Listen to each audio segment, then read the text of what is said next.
Shalom, selamat pagi Bapak Ibu Saudara. Puji Tuhan, jumpa kembali bersama saya dalam siraman rohani audio kali ini.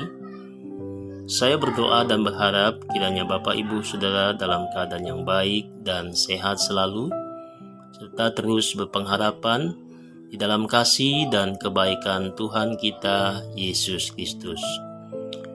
Tema renungan pagi hari ini adalah Tuhan sumber pengharapan. Natsnya terambil dari Amsal 23 ayatnya yang ke-18. Karena masa depan sungguh ada dan harapanmu tidak akan hilang.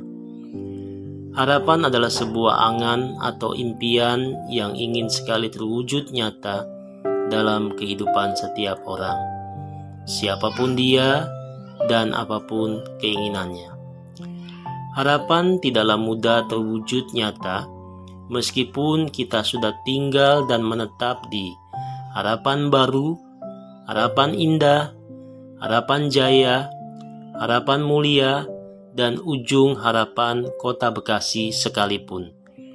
Sebab hanya satu saja pengharapan dan masa depan hidup kita, yaitu di dalam Kristus Yesus yang menjadi Tuhan dan Juru Selamat pribadi. Tuhan tidak pernah berjanji ketika kita sudah menjadi orang percaya dan menerima Dia sebagai Tuhan dan Juru Selamat, lantas hidup kita tidak akan mengalami terpaan masalah dan pencobaan hidup.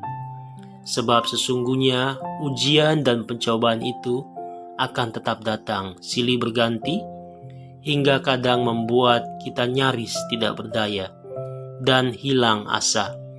Bahkan sampai ada yang terpuruk menjadi bulan-bulanan dari pergumulan hidup yang dihadapinya. Lalu hal apa yang harus kita perbuat saat kita lemah, bahkan hampir menyerah saat menghadapi problematika hidup yang multidimensi, sehingga imbasnya hampir membuat kita hilang pengharapan? Yang pertama, jangan pernah tinggalkan Tuhan. Yohanes 15 ayatnya yang ke-5b, sebab di luar aku, kamu tidak dapat berbuat apa-apa. Kita mau mengakui dengan iman percaya kita bahwa di luar Tuhan, di luar Yesus, kita semua tidak dapat berbuat apa-apa. Masalah dan persoalan hidup boleh datang silih berganti, tetapi sebagai orang-orang percaya kita tidak boleh lari menjauh dari Tuhan, bahkan sampai meninggalkan iman kita kepada Kristus. Melainkan sebaliknya, kita harus semakin mendekat dan tinggal di dalam Dia yang mampu menguatkan iman percaya kita, sehingga kita yakin bahwa Ia sanggup menolong kita. Karena Ia sendiri sudah lebih dulu menang atas penderitaan dan pencobaan yang dihadapinya, seperti apa yang tertulis di dalam Ibrani 2 ayatnya yang ke-18. Kedua, pikul kuk dan terus belajar. Matius 11 ayatnya yang ke-29, pikulah kuk yang kupasang dan belajarlah kepadaku, karena aku lemah lembut dan rendah hati, dan jiwamu akan mendapat ketenangan. Setelah kita tetap tinggal di dalam Dia, kita tetap tidak meninggalkan Tuhan kita. Kemudian kita harus pikul kuk atau salib Tuhan setiap hari dan terus belajar kepadanya. Mengapa harus demikian? Karena Tuhan kita adalah Tuhan yang lemah lembut dan murah hati, dan jiwa kita akan mendapat ketenangan yang sejati, bukan ketenangan semu seperti yang dunia tawarkan selama ini.